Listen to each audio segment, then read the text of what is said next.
Comme chaque jour, du lundi au vendredi bien sûr, bienvenue à vous. L'actualité des idées dans cette dernière partie de la Grande Table avec le politologue Jean-François Bayard, aujourd'hui notre invité, spécialiste de sociologie historique et comparée du politique, professeur à l'Institut de hautes études internationales et du développement à Genève.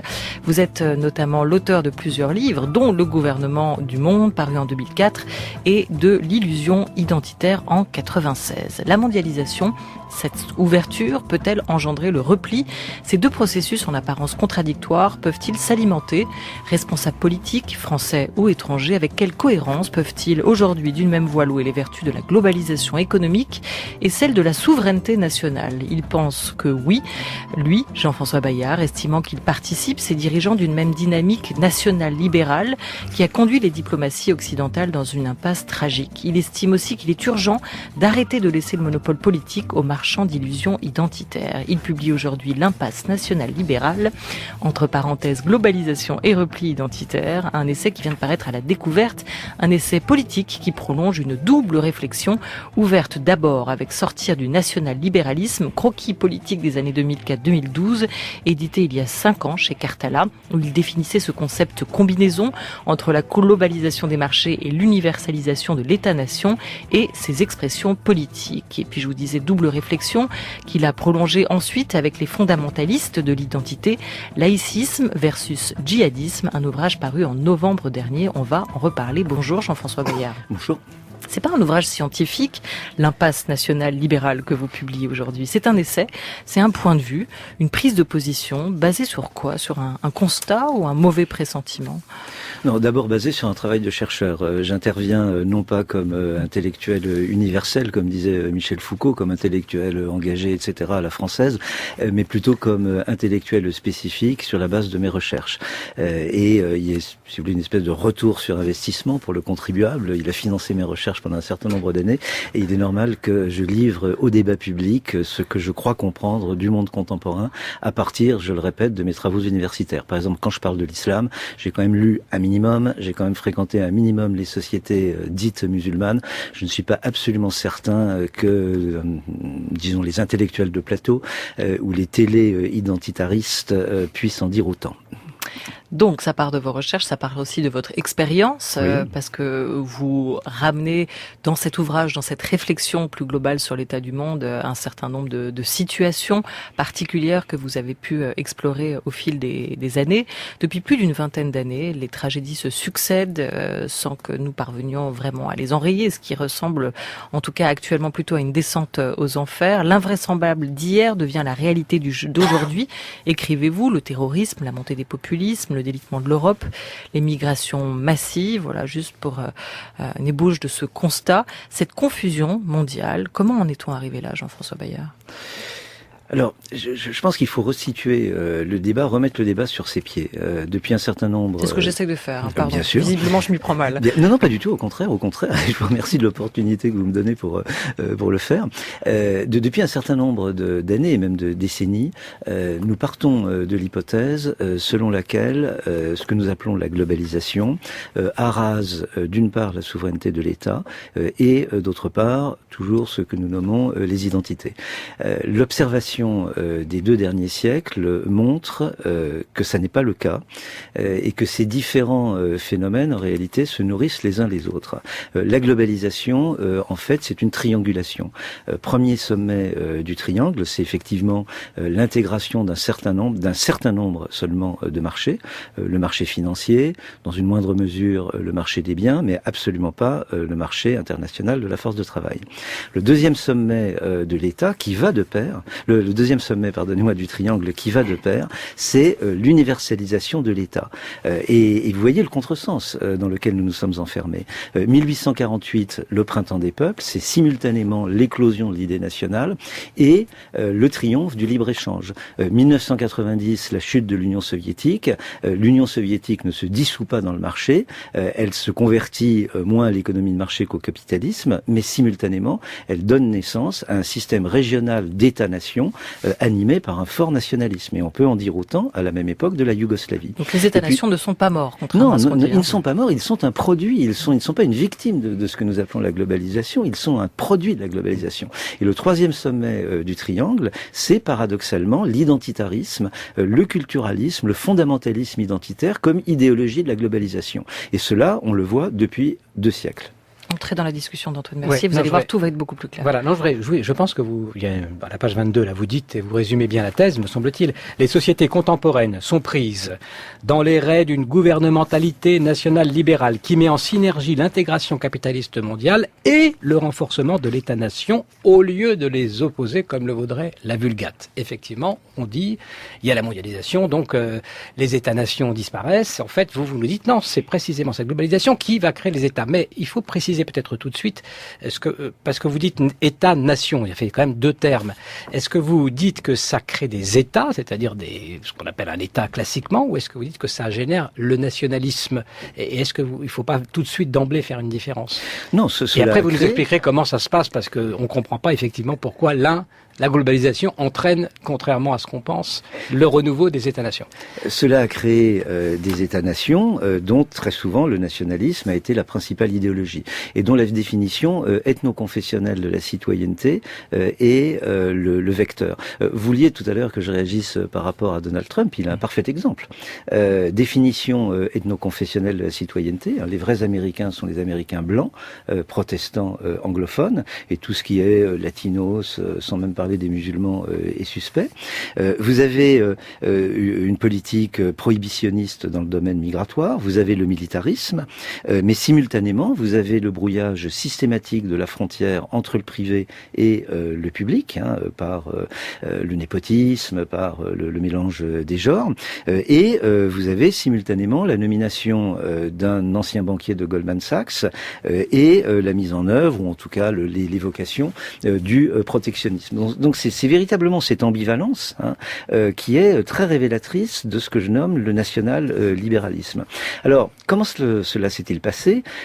Essentiellement, notamment en Europe, au sens large du terme, et au Moyen-Orient, par le passage d'un monde d'empires, empire des Habsbourg, empire ottoman, empires coloniaux occidentaux, européens, Grande-Bretagne, France, Italie, etc., à un monde d'États-nations.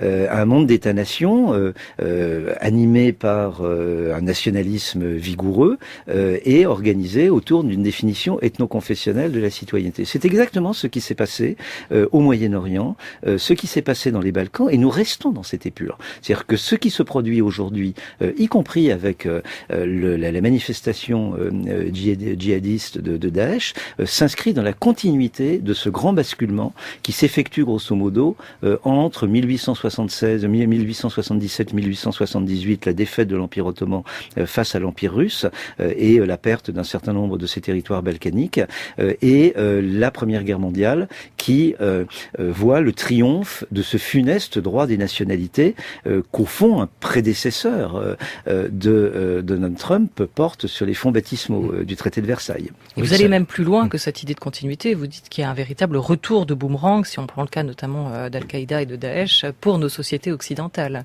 Bien sûr, il y a un retour de boomerang parce que nous avons très largement nourri cette bête identitaire, parce que nous-mêmes, nous sommes pris dans les raies et dans les contradictions du national-libéralisme. Daesh est très largement le produit de l'intervention américaine en Irak en 2003.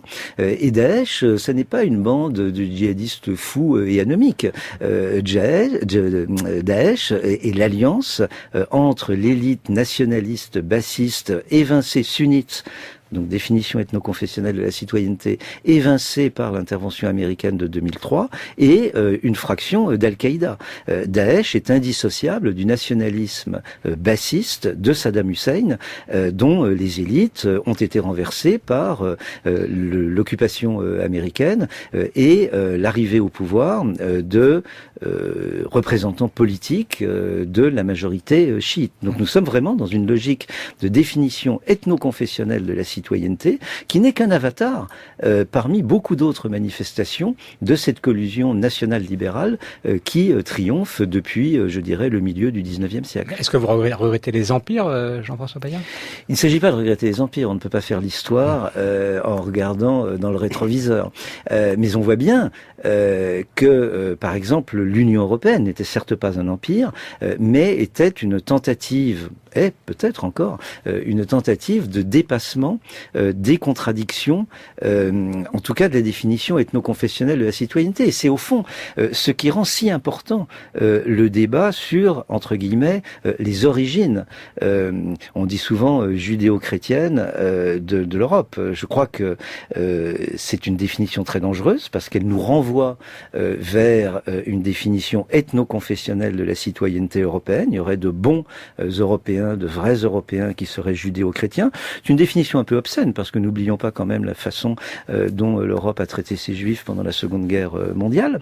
Et vous avez une définition universaliste de l'Union européenne qui, par exemple, laisse toute sa place à des ressortissants de l'Union européenne qui seraient d'autres traditions religieuses, dont par exemple l'islam. Et les choses sont très confuses et parfois très cruelles ou parfois très amusantes. L'Espagne, par exemple, aujourd'hui, est prête à réintégrer dans son grand corps national, dont je ne sais pas s'il est malade, les Juifs séfarades expulsés lors de la Reconquista. Mais pourquoi pas les musulmans? Vous voyez que ce geste apparemment sympathique de l'Espagne est assez douteux sur le fond. Alors, l'ouvrage s'appelle L'impasse nationale libérale. On a au moins 3 mots à étudier un peu là maintenant tout de suite pour vous comprendre. Le national-libéralisme, c'est quoi? Vous l'avez défini dans un précédent essai. Sortir du national-libéralisme, c'est le libéralisme pour les riches et le nationalisme pour les pauvres. Bon, mais au-delà de ça. Alors, vous voyez bien qu'on peut avoir deux usages de cette notion de national-libéralisme. On peut avoir un usage scientifique, c'est un concept qui fonctionne un peu comme un idéal type. Donc, aucune société ou aucun homme politique ne correspond exactement à cet idéal type du national-libéralisme. Et puis, on peut en avoir une utilisation plus politique, voire plus polémique, et rappeler qu'en effet, d'une certaine façon, le national-libéralisme, c'est le nationalisme pour les pauvres et le libéralisme pour les riches. Bon, par exemple, quelqu'un comme Nicolas Sarkozy ou comme François Fillon sont assez révélateurs de cette ambivalence, y compris d'ailleurs dans leur comportement personnel.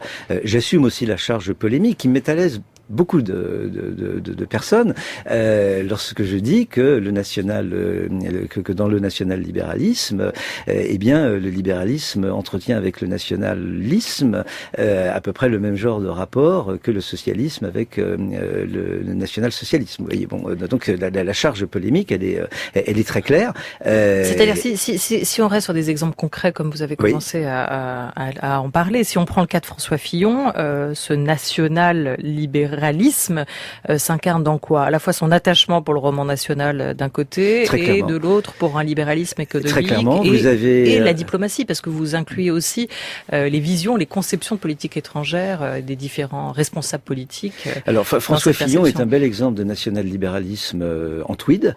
Il est effectivement tenant du roman national, alors qu'un grand auteur indianiste, Prasenjit Duara, insiste sur la nécessité de sauvegarder l'histoire de la nation, et on pourrait renvoyer au livre dirigé par Patrick Boucheron récemment à propos de la France. L'histoire mondiale de la France. François Fillon est un homme qui nous explique qu'il y a une espèce de déroulé tout à fait naturel entre le Moyen-Âge chrétien des cathédrales, Louis XIV, Louis XVI, les sans-culottes, Napoléon Ier et la Troisième République, comprenne qui pourra. On voit bien que là, toute la dimension politique, des luttes politiques, des luttes idéologiques entre ce que l'on appelle aujourd'hui la droite et la gauche est complètement gommée. Si l'histoire de France était aussi simple et aussi belle, cela se saurait. François Fillon incarne de plus en plus, peut-être à son corps défendant ou du fait des déboires de sa campagne électorale, une définition ethno-confessionnelle de la citoyenneté. Ses partisans ont raillé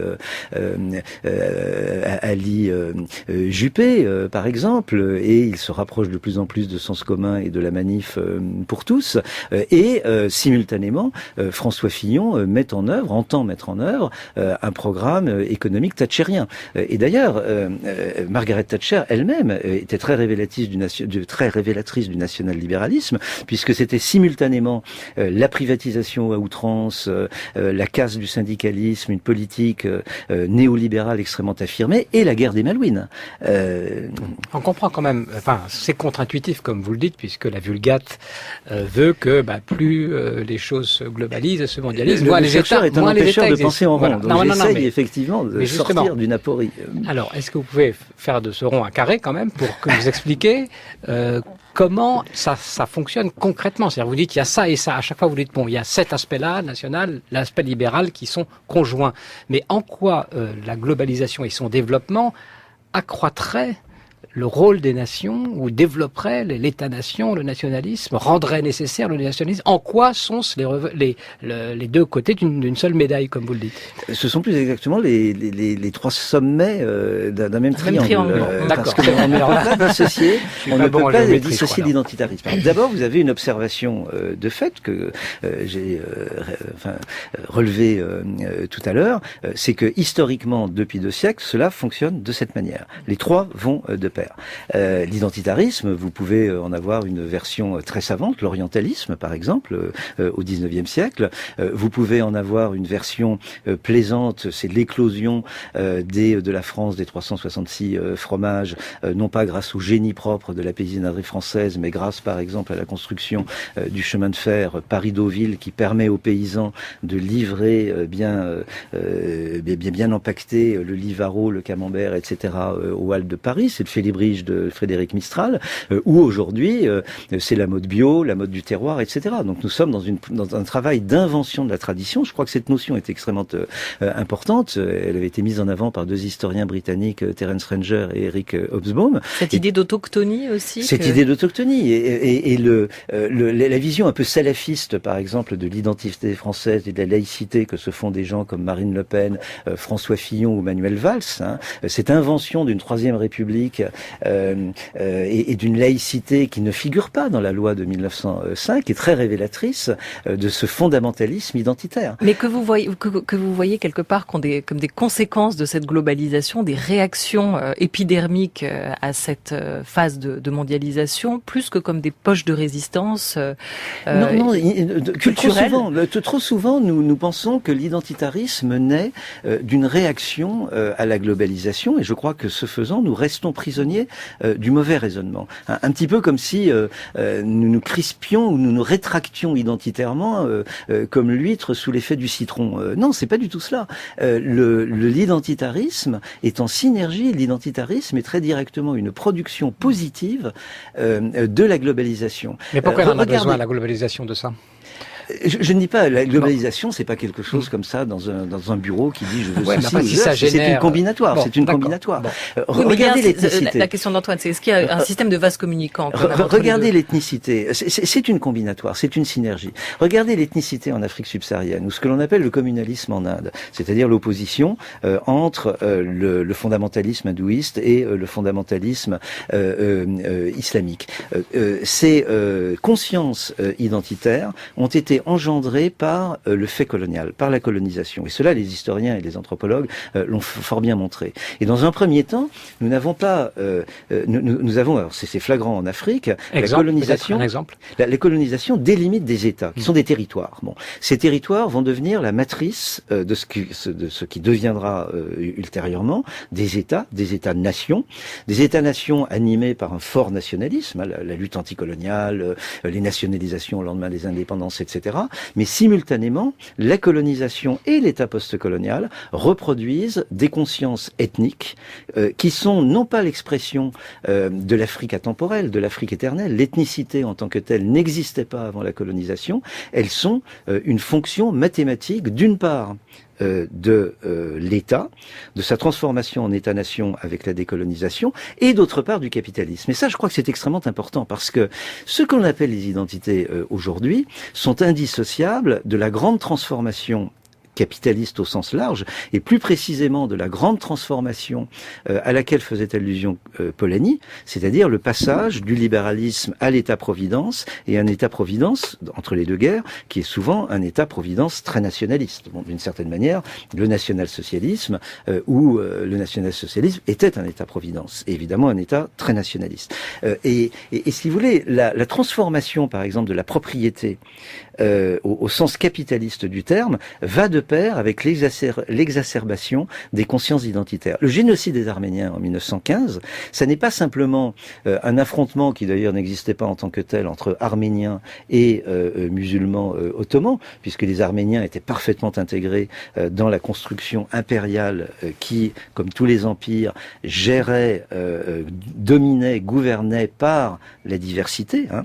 L'affrontement entre arméniens et musulmans est le produit premièrement de la transformation capitaliste de la propriété foncière par le code foncier de 1858 et deuxièmement de l'arrivée en Anatolie des millions de musulmans balkaniques et caucasiens provoqués par l'accession à la souveraineté nationale des États balkaniques et par la progression de l'Empire soviétique dans le Caucase. Donc si vous voulez, c'est cette matrice tragique entre la capitalisation de l'Anatolie d'une part et d'autre part l'afflux des réfugiés qui provoque cette gigantesque opération de purification ethnique, mais que l'on retrouve ensuite avec l'échange des populations ou de manière encore plus tragique, bien entendu, avec la Shoah. France Culture, notre invité, le politologue Jean-François Bayard, pour son essai « L'impasse nationale libérale, globalisation et repli identitaire ». Ça vient de paraître à la découverte, il est 13h18. France Culture, la grande table, Olivia Gesbert. Il faut vaincre ces préjugés. Ce que je vous demande là est presque impossible, car il faut vaincre notre histoire. Et pourtant, si on ne la vainc pas, il faut savoir qu'une règle s'imposera, mesdames et messieurs. Le nationalisme, c'est la guerre. Le nationalisme, c'est la guerre. François Mitterrand. Antoine Mercier.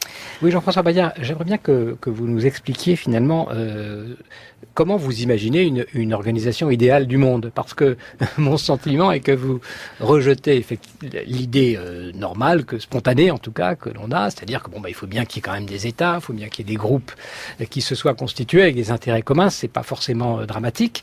Est-ce que vous pensez que c'est l'identité qui pose un problème? C'est-à-dire que l'État immédiatement suscite des identités qui provoquent des problèmes, ou est-ce que vous pensez que c'est de toute façon une autre configuration qui serait souhaitable, et comment est-ce qu'on pourrait imaginer que l'on vive sans référent collectif?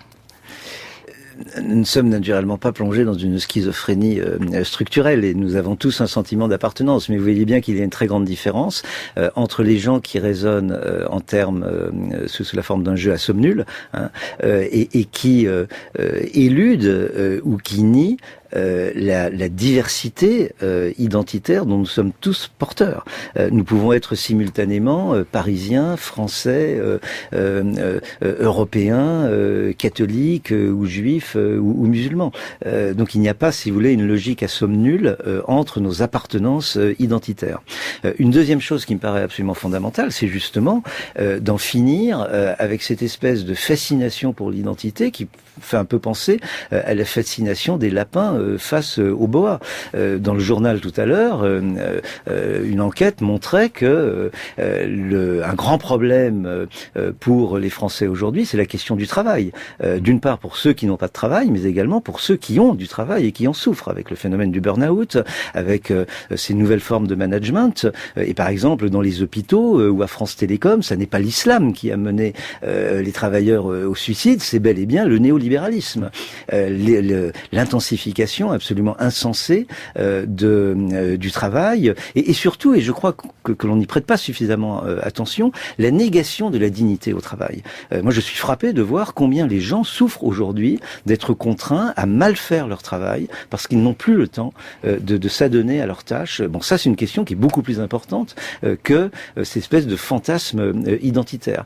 Et ensuite, il faut en effet, et cela s'inscrit dans la continuité de ce que je viens de dire, ne pas laisser le monopole du politique aux identitaristes. Moi, je suis absolument consterné de voir, par exemple, comment aujourd'hui une grande fraction de l'élite politique dénie aux électeurs la pertinence, la signification de leur droit de vote. Ça a été le cas lors du référendum sur la Constitution européenne. Personnellement, j'avais voté oui, mais je suis scandalisé par le fait qu'on n'a tenu aucun compte du vote des électeurs. Aujourd'hui, on voit M. Valls s'affranchir de l'engagement qu'il avait pris et au fond dire ah ben non, Benoît Hamon est trop à gauche, je ne le soutiendrai pas, mais ce sont les électeurs de la primaire socialiste qui ont voté pour un candidat entre guillemets trop à gauche. Donc je crois qu'il faut absolument redonner à la politique sa dignité,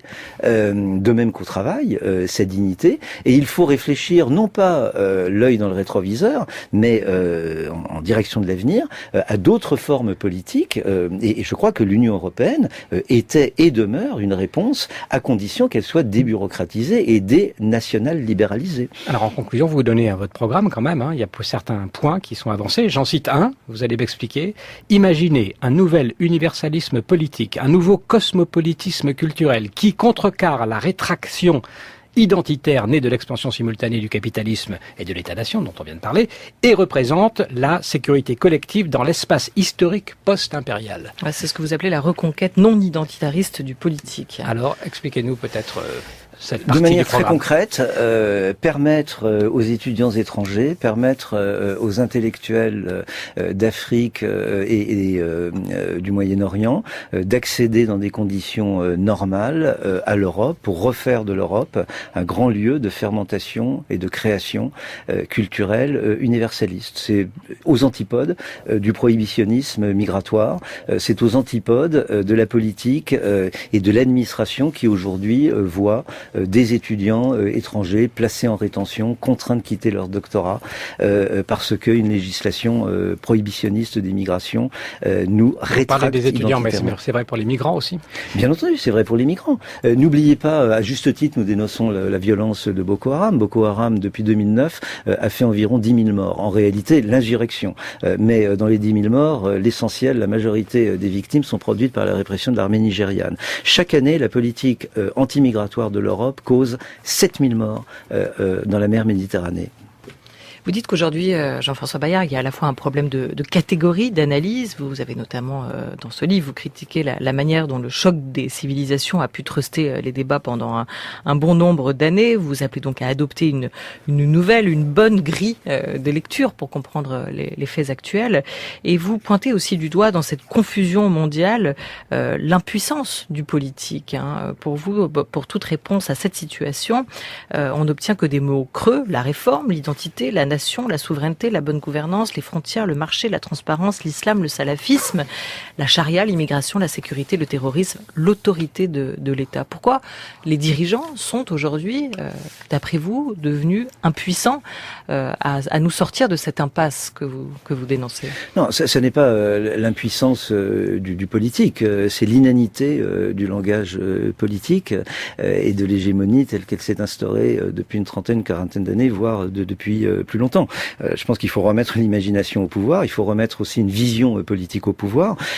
Par exemple, la transformation des démocraties libérales en état de sécurité nationale, c'est une décision politique qui revient à des hommes politiques qui ont fait alliance nationale libérale dans le cadre européen, grosso modo depuis les années 1980. Mais on voit très bien comment vont de pair, d'une part, le renforcement des prérogatives policières de l'État et d'autre part la privatisation de l'État. Par exemple, l'État aujourd'hui confie l'endiguement des immigrés à des compagnies aériennes qui ont été privatisées comme Air France. Ce sont les banques privées à la faveur du grand Big Bang de la City des années 1980 qui contrôlent pour le compte des services de sécurité des États européens et américains les flux de capitaux. Donc il y a, allant de pair, cette politique de néolibéralisme, de libéralisation extrême, et d'autre part, le renforcement des prérogatives de l'État au point d'instaurer un véritable despotisme numérique. Et vous avez le sentiment aujourd'hui, politique. Jean-François Bayard, que dans la campagne présidentielle actuelle, certains essayent de développer ce nouvel imaginaire, ou que tous sont enfermés dans cette grille de lecture que vous pointez du doigt? Bon, je ne suis pas à votre micro pour faire campagne, mais on voit très bien comment des gens comme Marine Le Pen, François Fillon, et aux antipodes de l'échiquier politique, quelqu'un comme Jean-Luc Mélenchon, sont assez proches de la matrice nationale libérale, avec de grosses nuances, bien entendu, entre deux. Il ne s'agit pas de les mettre sur le même plan. On voit très bien comment un homme comme Benoît Hamon développe des thématiques qui sont très différentes, sur le travail, sur la légalisation du cannabis, qui est un vrai sujet de politique. J'en parle dans mon ouvrage. La politique prohibitionniste des narcotiques est en train de transformer le Sahel en une nouvelle Amérique centrale, avec toutes les conséquences que l'on voit dans un pays comme le Mexique. Donc je pense que là, Benoît Hamon fait preuve d'un certain courage politique et est, contrairement à ce que l'on pourrait penser, un tenant de la réelle politique. Bon. Emmanuel Macron, c'est un personnage qui est extrêmement intéressant parce que on voit très bien, d'une certaine manière, sa dimension libérale, sa loi sur le travail, la réputation sulfureuse de banquier d'affaires qu'il traîne, etc., etc. Mais d'un autre côté, il n'a pas pu s'empêcher d'aller faire ses dévotions à Jeanne la Pucelle à Orléans ou au Puy du Fou pendant l'été 2016 pour préparer sa candidature. Donc là, on retrouve ce personnage un peu de la chauve-souris qui est le véritable emblème du national-libéralisme. Voyez mon corps, je suis un mammifère national, voyez mes ailes, je suis un oiseau libéral.